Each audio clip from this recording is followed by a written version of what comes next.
Good evening, ladies and gentlemen. I'm Pelshia, moderator for the conference call. Welcome to Inoxwind Q3 FY24 Earnings conference call. As a reminder, all participants will be in the listen-only mode, and there will be an opportunity for you to ask questions after the presentation concludes. Should you need assistance during the conference call, please signal the operator by pressing star and then 0 on your touch-tone telephone. Please note this conference is recorded. I would now like to hand over the floor to Mr. Mohit Kumar from ICICI Securities Limited. Thank you, and over to you, sir. Thank you, Pelshia. On behalf of ICICI Securities, I would like to welcome you all to the Q3 FY24 earnings call of Inoxwind Limited. Today, we have with us Mr. Devansh Jain, Executive Director, Inox GFL Group, Mr. Kailash Tarachandani, Chief Executive Officer, Inoxwind Limited, and other senior members of the management. Without much ado, I will now hand over the call to the management to start with the brief opening remarks, which will be followed by Q&A. Over to you, sir. Good evening, everyone. Kailash Tarachandani here. A very warm welcome to all to the Q3 Financial Year 24 earnings call of Inoxwind Limited. The company announced its Q3 results at its board meeting held on Friday, 9 February today. The results along with the earnings presentations are available on the stock exchanges as well as on our website. Let me first take you quickly through the financial results for Q3 Financial Year 24 for the company. As guided in the previous calls, I am delighted to announce that Inoxwind has turned PAT positive. This is, however, just the beginning of the massive growth journey ahead, with huge opportunity that the sector beholds. Inoxwind has had a remarkable turnaround, which has translated into strong numbers reported for this quarter as well. For the quarter on consolidated basis, Inoxwind has reported revenue of rupees 506.9 crore in Q3 FY24 versus rupees 237.7 crore in Q3 FY23, an increase of 113% YOY. EBITDA of rupees 99.5 crore in Q3 FY24 versus EBITDA loss of rupees 172.5 crore in Q3 FY23. Profit after tax of rupees 1.8 crore in Q3 FY24 versus loss after tax of rupees 287.9 crore in Q3 FY23. The macro tailwinds have massively supported our growth plans. With the GDP growth envisaged over the next decade, the demand for power is huge. Wind power being one of the lowest cost power and significantly lower than the average power purchase cost of the country, and also the fact that it is green power augurs well for its growth. We have crossed 100 megawatt of supplies in Q3 and have also started 3.3 megawatt, our new 3 megawatt turbine supplies, for which we have secured the RLMM listing as well. We are really excited about the prospects of Inoxwind. We have been working hard for last several quarters to come to this stage, working on strengthening the balance sheet to ramp up our operation as well as enhancing our product offering to the best technological products available globally. Wind energy can only provide RTC requirements where it combines optimally with solar and storage solutions.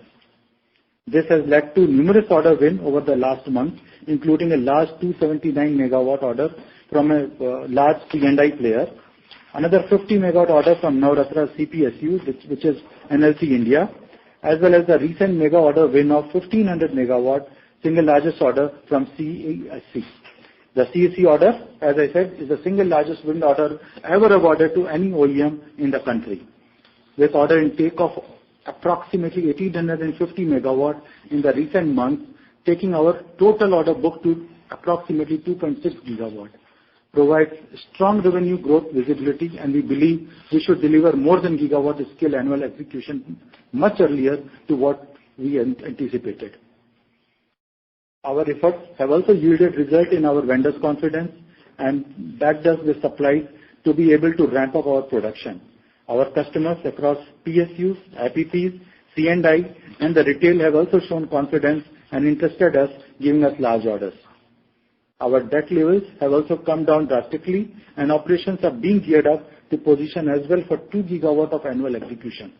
We continue to maintain that we will achieve the net debt zero status by H1 of the next financial year. Also, as guided earlier, we will be incrementally looking at increasing equipment supplies to our order book, next along with the turnkey. What truly sets us apart is the infrastructure build-up, including the high-value project site inventory, which we have built over the time, and I believe we would be one of the largest companies in terms of project site infrastructure ownership, which is USP for us, as it enables us to deliver the turnkey project on plug-and-play model to our customers. India's renewable target in general, and wind in particular, along with Gujarat and Rajasthan government policies on captive wind, plus the carbon tax announced by several economies globally, added by the move away from fossil fuels, provides a massive opportunity for the wind sector. Inoxwind has put in place all the building blocks to be able to capture a sizable portion of the large opportunity. Over the next 8 to 10 years, India plans to add over 100 gigawatt of wind power capacity on the current base of around 44 gigawatt. The current order book is 2,575 megawatt, and with more orders wind expected in the near future, provides a strong revenue growth visibility. The commencement of our 3.3 product supplies, our robust and well-capitalized balance sheet, combined with lean cost structure, will add to our strength that we have built over the last few quarters. We have also signed an exclusive licensing agreement for 4 megawatt series turbines, which we believe will help us address the technological requirement in the onshore wind sector over the next decade. Our O&M subsidiary, Inox Green, continues to gain strength, has delivered another good quarter. Listing IGESL separately, I believe, was a strategic move to place us strongly for growth, both organically and inorganically. I believe we are on track to reach 6 gigawatt O&M portfolio by FY26. We will discuss the financial of the Inox Green in detail separately right after this call. With this, I would now like to hand over to Mr. Devansh Jain for his brief remarks, after which we will open up the floor for the Q&A session. Thank you, KT. Good evening, everybody. I am pleased to state that all our hard work has paid off, finally, and we have been able to deliver on all the promises we made. The efforts which we have put over the last few quarters have yielded a remarkable turnaround for Inoxwind in Q3, which is reflected in the current order book, the ever-growing order book, and the reported numbers. I firmly believe that we have just embarked on a massive growth journey. With all the levers aligned, which includes the strong promoter backing of the company, a robust balance sheet, large and continuously increasing order book, which is very well diversified now, ramped up operations, a high-value project development pipeline, which is a key moat and USP also for us, along with being technologically ready for the next decade. I believe Inoxwind is fully geared to capture the large opportunities that the sector beholds. With our operations ramped up and further being ramped up for 2 gigawatt of annual execution and the large order book, we should achieve more than 1 gigawatt of annual execution much earlier than what the market could have anticipated, and even much earlier than we ourselves could have anticipated. Thank you, and let's open the floor to questions. Thank you, sir. Ladies and gentlemen, we will now begin the question and answer session. If you have a question, please press star and 1 on your telephone keypad and wait for your turn to ask the question.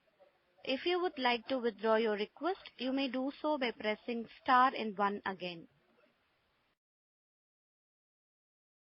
Ladies and gentlemen, if you have any question, please press star and 1 on your telephone keypad. We will wait for a moment while the question queue assembles.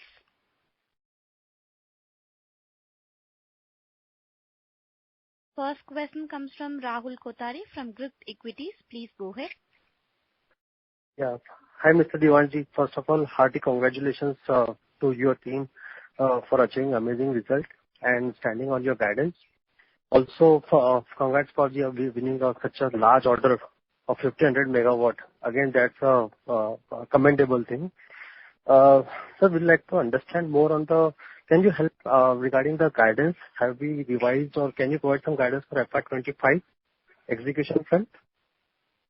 Hardik, thank you so much for your compliments, but I think it goes out to the entire team for all the hard work that has gone over the last several quarters to be able to enjoy where the sector is now placed.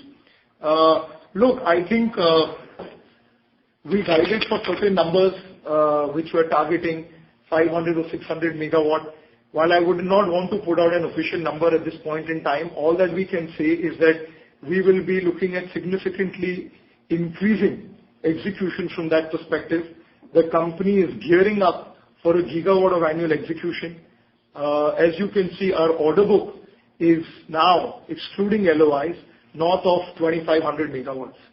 And clearly, I mean, without specifying the exact details at this point in time, I think we would be looking at a very, very significant ramp up in operations and a significant jump to what the market expects. Regarding this 4 megawatt new turbine setup, can you help us understand more on regarding the infrastructure that we have? How does it gel into this current infrastructure, or do we need to set up a new infrastructure? What sort of visibility can we consider about winning some orders on this turbine? No, look, first and foremost, I think we've announced a license agreement for the 4X platform. Now, that's not something which just comes in. If you recall, the 3 megawatt has taken 2 to 3 years to come to fruition. You set up a turbine, you undergo type certification, and then you ramp up supplies and so on and so forth. So what we've tried to do is we looked at the 4 building blocks which are required in this business to succeed. One, we needed a strong balance sheet, which we've now positioned ourselves for. Second, we needed a large project site inventory. We are probably the largest project site developers across wind turbine manufacturers today in the country, and we have a very, very strong project development pipeline and plug-and-play infrastructure available. The third piece which was required was large orders to obviously increase execution, get revenue, and a diversified order book. And I think we are very happy to share we have a very, very diversified. Of course, we won one very large order over 2 to 3 to 4 years, but we expect significantly large orders as we keep moving forward. What the technology, and the fourth piece is the technology piece. So it's not that we're looking at India only from a 1 year, 2 year, 3 year perspective. We looked at where is India heading in the next 8 to 10 years. And what we saw is we must have another larger product in our arsenal from the perspective that there are certain sites where larger rotor diameter blades can go. And to that extent, to the extent that we will keep using our 3.3, which is our workhorse, which I believe is ideally suited for the Indian markets. But a 4X platform is also well suited for certain parts of the Indian market, and we did not want to lose out on those opportunities. So I think this is something which will play out over the next 2-3 years. In the meantime, 3 megawatt is the workhorse. 2 megawatt, as you know, is a limited play now, given that it's fairly outdated in our scheme of things. But yes, there are certain places where we use the 2 megawatt as well. But going forward, 3 is going to be the workhorse for several years. And sir, just one more question. In this cycle, there's this interesting thing of loss of demand orders that we are winning is also split into like core turnkey plus also orders with regards to pure turbine supply. So does that how does this help us with a significant revenue growth? Like, is it from the side of the customers who are asking like pure to go for turbine and execute on their own? I'm sorry, I didn't understand. What is your question? What we are looking is that this time compared to last cycle, earlier lots of order used to be on the turnkey or pure or complete turnkey kind of orders, and this cycle is like we are getting turnkey orders also and plus also pure only equipment supply kind of orders. So does it help us to quickly ramp up our capacity and more revenue, earlier revenue visibility? No, of course, because effectively we don't want to take the onus of all project development on ourselves, right? I mean, we have, of course, we have a fairly large capacity and capability to develop project pipelines and offer projects even on a plug-and-play basis. But what a split of EPC does is Basically, other people are developing their sites whenever they are ready, and we are de-risking ourselves by having multiple turnkey orders, multiple equipment supply orders. So, naturally it enables us to scale up business faster, also scale up our entire opportunity. Because assume I could do say 1500 megawatts of turnkey, but I could do 2.5, 3 gigawatts of equipment supply. So what simply this does is adds onto our project development pipeline, moving away from a project development pipeline by leveraging 5 other players who are developing their own projects. Okay. Thank you. Thanks for answering the questions. I think that's it from my end. Thank you. Thank you. Next question comes from Ardiksha, an individual investor. Please go ahead.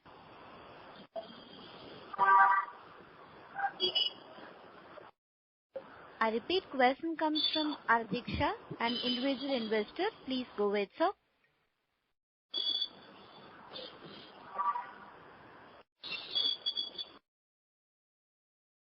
There is no response.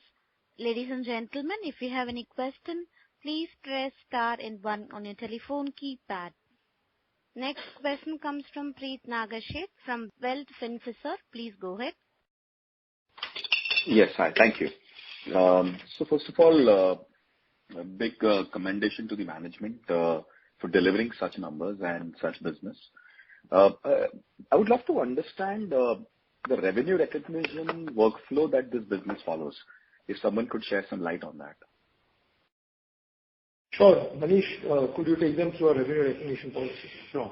So as far as revenue recognition policy are concerned, in terms of supply of goods, we recognize the revenue when the risk and rewards got transferred to the customer. That depend upon the contract to contract. And in terms of EPC revenue, we recognize our revenue based upon the commissioning of the WTGs. There are two stuffs which we recognize accordingly. In terms of O&M, that is a time-based services which we provide over a period of time and recognize the revenue based upon the timing or time performance of the same.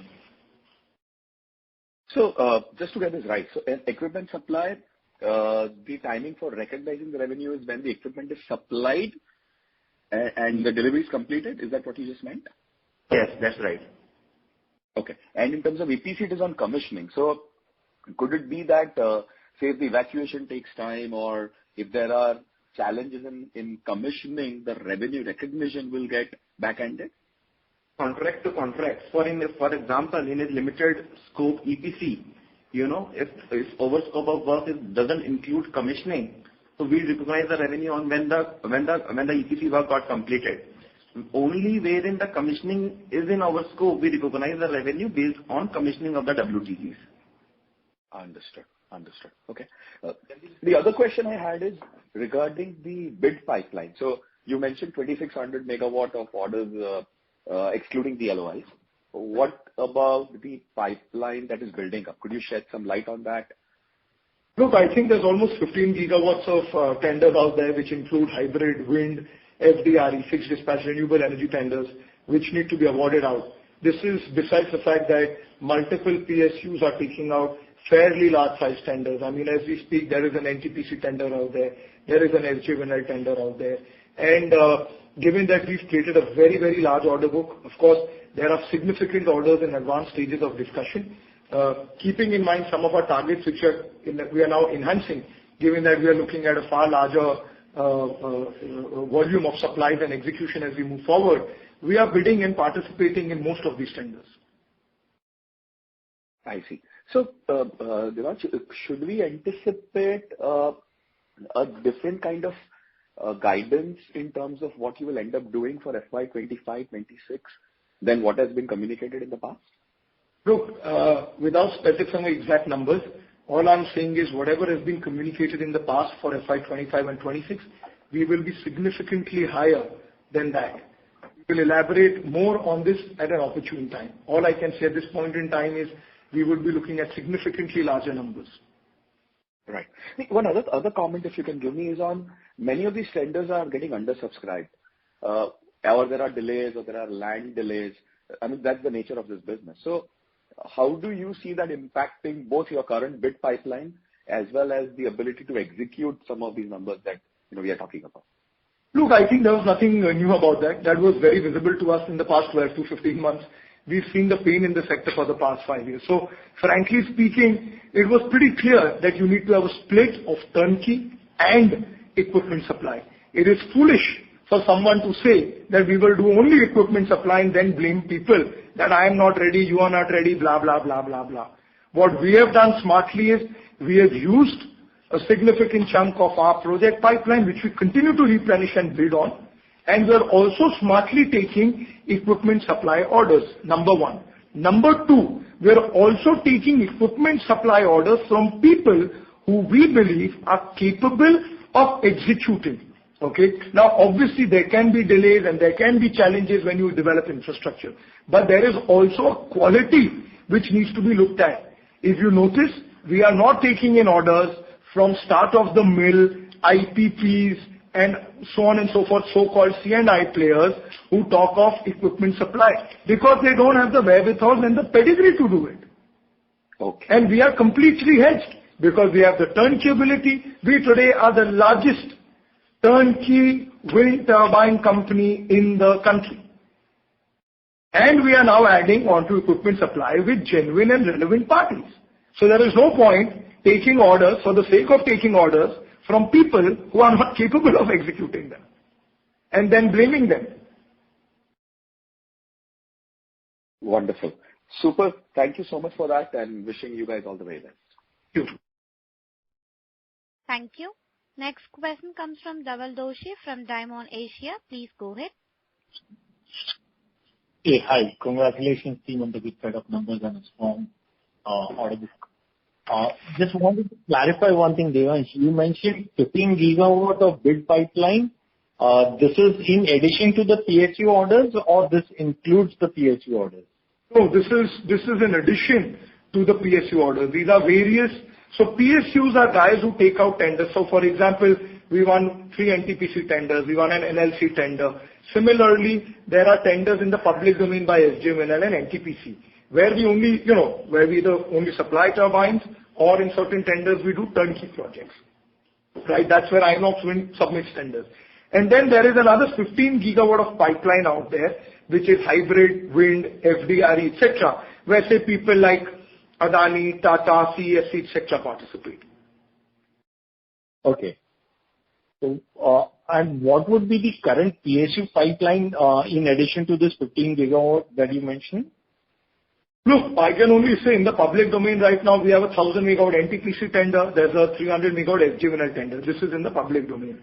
What we've also seen is NTPC's taken out tenders for BOP for about 2 gigawatt. We know there are various other projects in the pipeline from various PSUs, Kailash, like even like some of the new green hydrogen, green ammonia, a lot of those things are also coming up, which will add to volume over and above. And we have a couple of other PSUs, which we believe are coming out with tenders in the near future or on an ongoing basis. Okay. So, it's much larger than anticipation. So when the government had come up with the plans on wind power, they said almost 10 gigawatt of annual ordering, and they've significantly lagged. If you can highlight what are the issues which is leading to this delay, and when do we expect that kind of an ordering, at least even 50% of that ordering, to start trickling in on an annual basis? So I'm more interested in understanding what are the issues which is hampering the overall execution as well as the ordering cycle. Look, first and foremost, while the government may have initially anticipated 10 gigawatt of plain wind tenders, don't forget there's 15 gigawatt of tenders out there for which, and 9 gigawatt out of that, if I'm not mistaken, Anshuman, is FDRE, right? FDRE needs 9 gigawatt of incremental wind. Then you've got plain wind tenders and hybrid tenders. So yes, the nomenclature may change from NTPC, NHPC, SECI taking out 2.5 gigawatt of tenders, but the tenders already in the public domain, be it FDRE or wind or hybrid, which requires a component of wind, is far more than that, number one. Number two, that there are a lot of people who are playing the C&I game.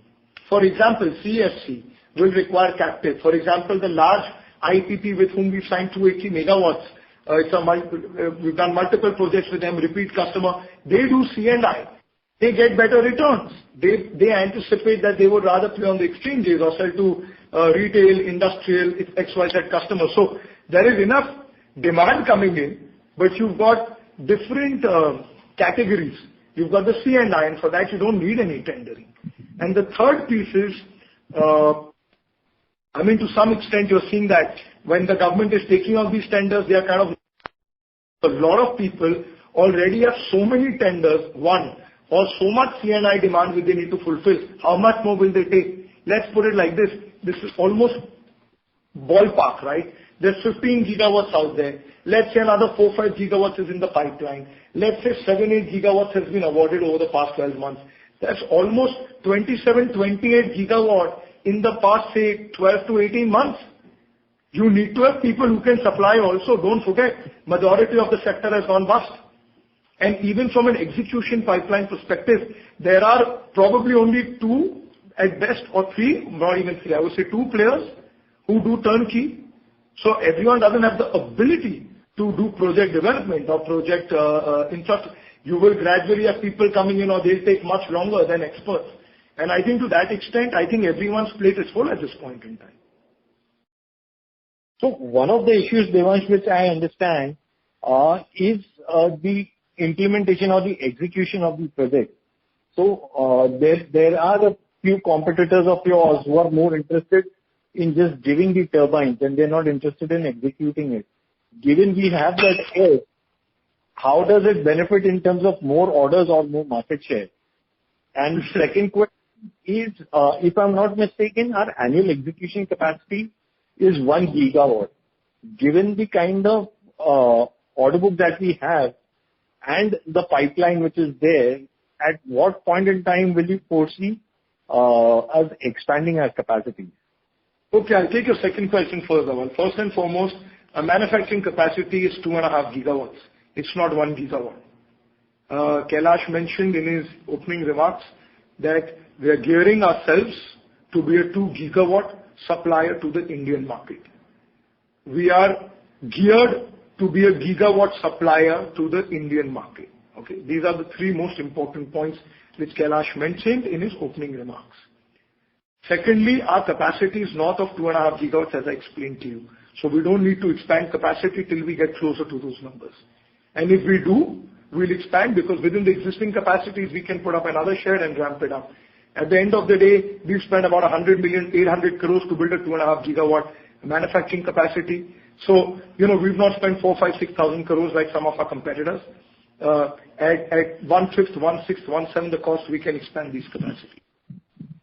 Secondly, so I think in terms of how are we gearing up to take market share, look, I've always said, we are historically a 15 to 20% market share player. Having said that, I don't care about market share. I care about profitability. There is no point from 10 till 17 when the sector was rolling saying I'm the largest player and lose thousands and thousands of crores. Or being the second largest player and make 1% margin. We've historically been a 14 to 15% EBIT company, barring the painful transition period of 17 to 23. I think we have guided and we have said our aim is to get back to those numbers from the coming financial year. So to that extent, if you look at our order book, it probably is one of the largest order books in the Indian market today. There is a very, very healthy pipeline of orders which we expect in the near future across IPPs, across C&I players. We are participating in multiple PSU bids. So, naturally, if you juxtapose some of this, you will be able to figure out what kind of execution and supplies we are gearing up to be a part of in the Indian market. So, manufacturing is 2.5 gigawatt, but if I were to do a complete execution or turnkey, what would that figure be? Look, it's not a question. Ideally, if you want me to do 3 gigawatt, I can. Will I do it? No, I will not do it. What we want to do is 50% turnkey, 50% equipment supply. That's the broad mix. Obviously, it could be 40-60 or 60-40. But just in terms of capability, I'll throw a number at you. Until 15, 16, 17, when the sector used to be Q4 dependent, and you have this threat of 31st March, on average, Inoxwind used to do 50 to 60 turbines every month in the last quarter. Right? Now, whether it's a 2 megawatt or a 3 megawatt or a 4 megawatt turbine, is the same job. So you juxtapose that. 50 or 60 turbines is 100 to 120 megawatt. Multiplied into 3.3 megawatt.